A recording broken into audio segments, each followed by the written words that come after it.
There have been several instances of family members being nominated for and winning Oscars. Hey, it's Michael, aka Oscar Man, and for this video, I'm going to get a little more specific and discuss family members who were nominated together in the same year, sometimes for the same film, and sometimes one or more of them winning. And to make it even more fun, I'm only going to cover blood relatives this time, not married or divorced couples. So let's begin with the story of two sisters who were born a year apart, had separate last names, and were contract players at different studios. Olivia de Havilland was the oldest, Joan Fontaine the younger sister. Olivia began her film career in 1935 and earned her first Oscar nomination for, as you know, 1939's Gone with the Wind. Joan also started in films in 1935 and, not to be outdone, received her first Oscar nomination for 1940's Rebecca. The two sisters found themselves competing for Best Actress of 1941, and let's just say that things went well for one of them. Hold Back the Dawn was a romantic drama about a Romanian gigolo who marries an American woman in Mexico in order to gain entry to the United States, but winds up falling in love with her. Oh, Mother was so foolish. She thought we ought to change our name to Ingersoll or at least to Ives. And I said, why? And she said, for your children. Nobody would think of going to a grocery store by that name. And nobody would think of going to a notary public called Iscovescu. And I said, nonsense. There'll be a Dr. Iscovescu, a lawyer Iscovescu, a chief justice, a governor Iscovescu. This is America for the Rockefellers and the Joneses. The film received good reviews, mostly for de Havilland, and did respectably at the box office. Suspicion was a psychological thriller that told the story of a newlywed who suspects her husband is trying to kill her. Paris? I went to Liverpool. I tried to borrow on your insurance, but it didn't work. You mean you were in Liverpool when Vicky... Then you didn't go to Paris? Of course not. Do you think I'd have let some idiot give poor old Beaky that brandy if I had? Only if I'd only known. This is as much my fault as yours. Directed by Alfred Hitchcock, the film was a critical and box office success. Fontaine won the New York Film Critics and National Board of Review Awards for her performance. At the 1942 ceremony, all looked swell as the two sisters smiled for the cameras, before Best Actress was announced. There are different accounts as to what happened when Fontaine won the Oscar, but that's not even the best part of this story. Flash forward to 1947, when Olivia de Havilland received her third nomination, this time for To Each His Own. At the awards ceremony, Joan Fontaine was in attendance. Relations between the two sisters had already been strained, according to de Havilland, who had to wait 5 years to join her sister as an Oscar winner. Following her acceptance speech, de Havilland left the stage, and a photographer just happened to be there for the money shot. Fontaine outstretched her hand to congratulate her sister, who turned away and rebuffed her. This photo made more headlines than that year's winners. Though a sisterly feud had been gossiped about for years, now it was officially in print. Of course, Joan Fontaine made a point of how offended she was by her sister's snub. On the other hand, de Havilland dismissed the incident by saying she merely didn't see her sister standing there. Volumes are available if you want to read more about this famous rivalry. Thankfully, another pair of sisters didn't let their careers or an Academy Award come between them. More on those two in a bit. There are two pairs of brothers who were Oscar nominated as a team, and both of them won. Richard and Robert Sherman each won 2 Oscars for the 1964 film Mary Poppins, Best Music Score and Best Song, the latter of which gave them the opportunity to mention another song from the film. Well, when there are no words to say, all you can say is supercalifragilistic. Expialidocious. The Sherman brothers were nominated for an additional 7 Oscars for their musical contributions. The Coen brothers, Ethan and Joel, have earned thus far a total of 12 Oscar nominations together, winning 4, including the screenplay for 1996's Fargo. Mr. Lundegaard, sorry to bother you again. Can I come in? Yeah, no, I'm kind of busy here. I understand. I'll keep it real short then. I'm on my way out of town, but I was wondering, do you mind if I sit down? Carrying a bit of a load here. No, Yeah, it's this vehicle I asked you about yesterday. I was just wondering. yeah, like I told you, we haven't had any vehicles go missing. Additionally, they shared the honors for Best Director and Best Picture, along with Best Screenplay for 2007's No Country for Old Men. Yes. Y'all getting any rain up your way?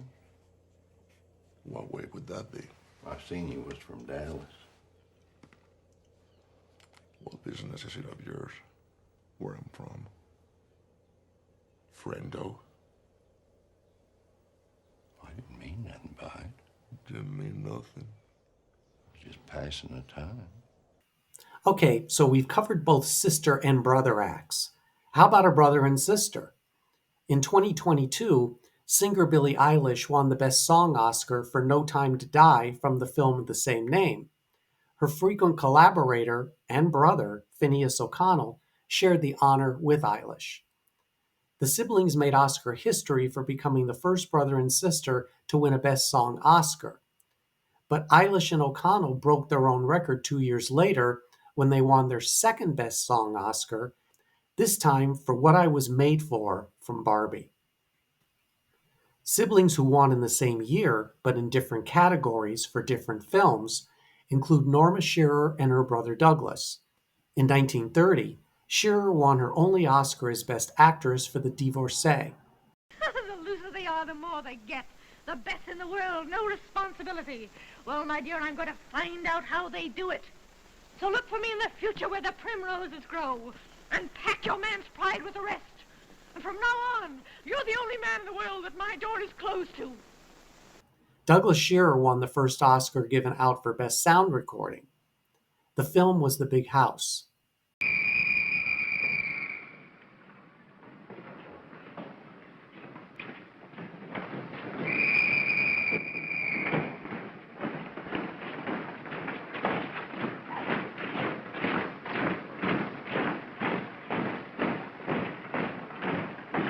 Another pair of siblings were nominated in different categories for different films released in 1969, but neither won. In the Best Actress category, Jane Fonda was nominated for They Shoot Horses, Don't They? And maybe it wouldn't make no difference even if I did. Maybe it's just the whole damn world is like central casting. They got it all rigged before you ever show up. While her brother, Peter Fonda, was a nominee that year for co-authoring the original screenplay for Easy Rider. Governor of Louisiana give me this. Madam Tinker Toys, House of Blue Lights, corner of Bourbon and Toulouse, New Orleans, Louisiana. Now this is supposed to be the finest whorehouse in the South. These ain't no pork chops. These are U.S. prime. Interested in some trivia? Fonda's co-nominee for Best Actress was Liza Minnelli in The Sterile Cuckoo. Both Fonda and Minnelli soon became Oscar winners, and their fathers were also Oscar winners. John Huston won an Oscar for directing his father, Walter Huston, to his supporting Oscar win in 1948's The Treasure of Sierra Madre. You're so dumb, you don't even see the riches you're treading on with your own feet.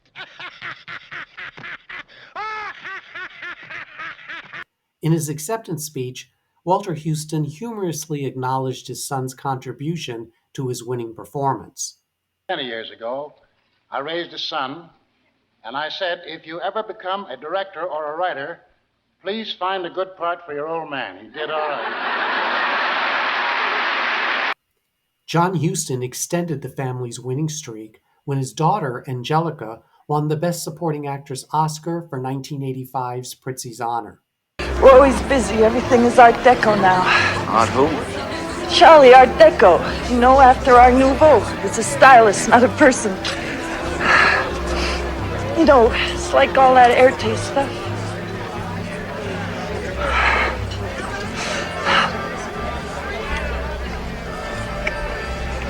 am. What's the matter, May? I should have known to stay away.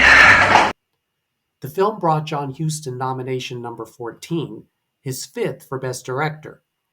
The Hustons became the first family to represent 3 generations of Oscar winners.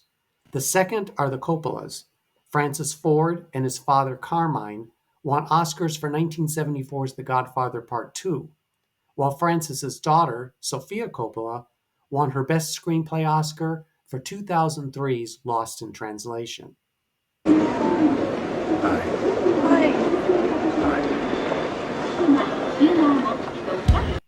Have we covered mother and daughter yet? In the 1991 film Rambling Rose, Laura Dern and her mother, Diane Ladd, were nominated for lead and supporting actress, an Academy first for a real-life mother and daughter.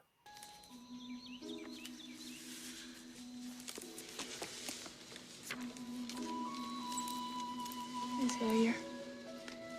Yes. Is it true you were an orphan? Yes.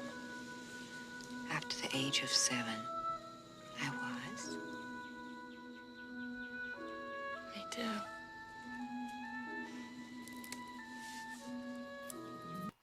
While Dern received her first nomination, Ladd was on her third in the Best Supporting Actress category, having been previously nominated for Alice Doesn't Live Here Anymore and Wild at Heart. Laura Dern won an Oscar on her third try for 2019's Marriage Story and acknowledged her mother and father in her acceptance speech. Say, never meet your heroes, but I say if you're really blessed, you get them as your parents. I share this with my acting heroes, my legends, Diane Ladd and Bruce Dern. Do you think it's time for Diane Ladd to receive an honorary Oscar? Members of some lesser-known families who earned Oscar recognition include Jim Sheridan and his daughters Naomi and Kristen, all nominated for writing the screenplay for 2003's In America. 1982's Tron made Oscar history as the only film to have 3 members from the same family nominated, those being sound mixer Michael Minkler and his 2 uncles, Bob and Lee. For the 2011 short film The Shore, Terry George shared producer credit with his daughter Orla. And every Oscar nerd knows Casablanca. Twin brothers Philip and Julius J. Epstein won the Best Screenplay Oscar for the 1943 Best Picture classic. No matter how clever he is, he still needs an exit visa. Or I should say 2. Why 2? He is traveling with a lady. Well, it'll take 1. I think not. I've seen the lady. And if he did not leave her in Marseille or in Iran, he certainly won't leave her in Casablanca. Now, the only feuding that I'm aware of between the Redgrave sisters, Vanessa and Lynn, took place in the TV remake of Whatever Happened to Baby Jane, which was, to be kind, forgettable. In real life, the sisters found themselves, like de Havilland and Fontaine, competing for Best Actress, this time for their work in 2 1966 films. Vanessa was nominated for the comedy Morgan as the wife of the title character. Hello, I want to speak to Mr. Booth, and it's urgent. Well, go and tell him it's kindly, really, Dill, and I must speak with him. Hello, Mr. Booth, darling. It's Leonie Downs here. Oh, yes, it was, thank you. The judge was perfectly sweet. Well, it's urgent. You must help me, because when I got home, my husband was still here. Lynn Redgrave also appeared in a comedy, Georgie Girl, where she played the title role, that of a young woman in the center of several romantic entanglements. 'Cause I'm a whole lot of woman. I've got to have a whole lot of man.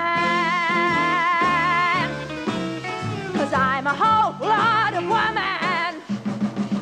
And I've got to have a whole lot of man.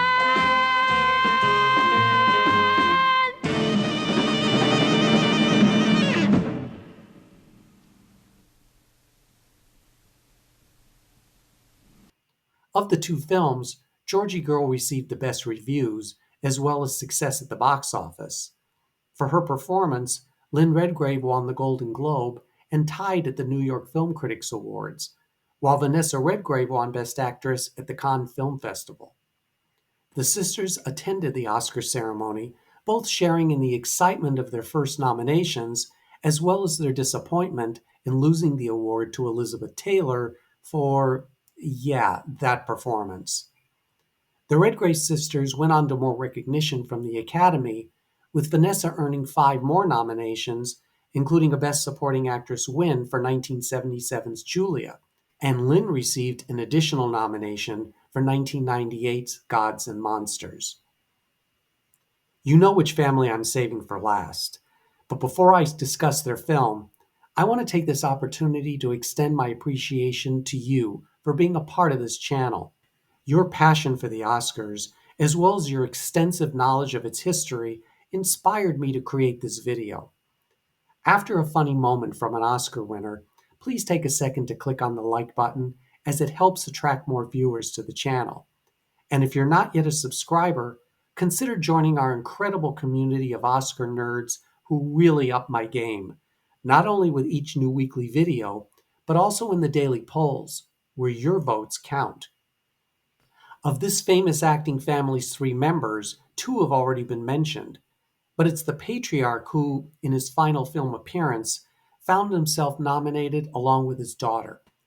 Henry Fonda began his long film career in 1935's The Farmer Takes a Wife, working steadily for the next 5 decades in starring roles such as Young Mr. Lincoln and The Grapes of Wrath, for which he received his first Oscar nomination. On Golden Pond began as a Broadway play before its screen adaptation in 1981. The rights to the film were purchased by Jane Fonda specifically for her father, though the producers offered the role first to James Stewart, who turned it down. Jane Fonda wanted to make the film with her father, not only for the chance for them to work together, but to explore a story that closely mirrored their real-life relationship.